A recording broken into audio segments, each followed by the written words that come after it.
इम्फा शिल्प गोष्ठीर प्रतिष्ठाता स्वर्गत बंशीधर पंडांकर 93तम जन्मतिथि तथा इम्फार 63तम प्रतिष्ठा दिवस उपलक्षे चौद्वार स्थित इम्फा परिसर में पालित हो जाइछि।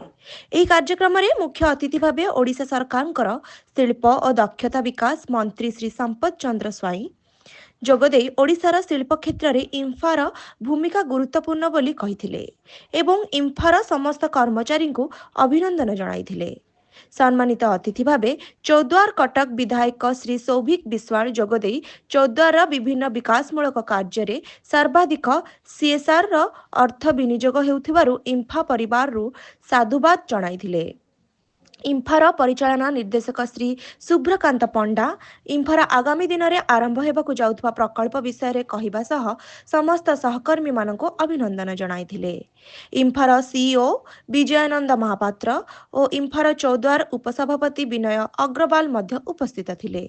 इम्फा चौद्वार मानव संबल अधिकार निरंजन साहू कार्यक्रम परिचालना करथिले।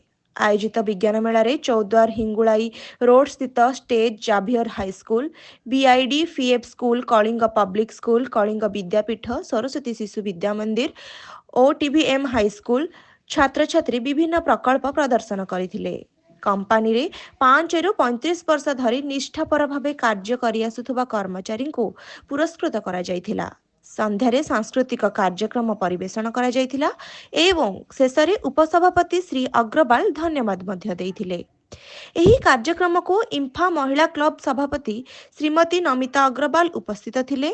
अन्य मानक मध्य रे इम्फा वरिष्ठ प्रबंधक सुजित कुमार मिश्र, ललाट किशोर महापात्र, ध्रुप चरण राउत, बबित नंद, निरंजन साहू, मानस रंजन प्रधान, सरोज साहू, प्रद्युम्न त्रिपाठी, अभिषेक घोष, सुनील कृष्ण दास, प्रतिनिधि मंडली रवींद्र बेहेरा, विष्णुचरण साहू, सुशांत नायक, रंजित बेहेरा, राखल चंद्र डोरा, असंत बेहेरा, सत्यानंद राउत, इम्फार सहयोगी संस्था यूएमएसएल पक्षरु वरिष्ठ अधिकारी भागवत साहू एवं चौद्वार अंचलर बहु मान्यगण व्यक्ति जोग देइथिले।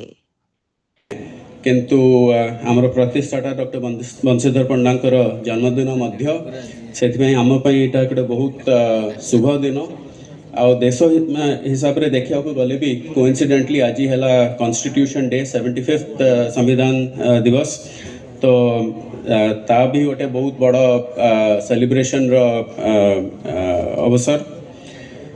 इम्फा गत 6 डेकेड रे आग सिलिकन प्रोड्यूसर हिसाब रे जन्म नहीं थिला।